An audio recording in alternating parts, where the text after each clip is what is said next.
Welcome back. Here we have another set of George W. Shiebler. We have a matching set here. A knife, marked 3469.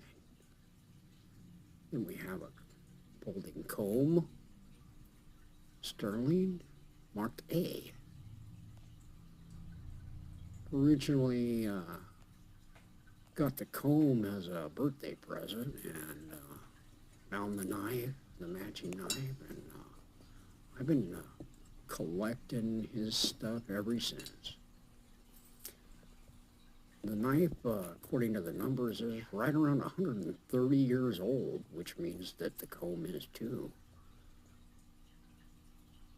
Man, hard to believe this stuff lasts that long, and wow, impressive. Thanks for watching.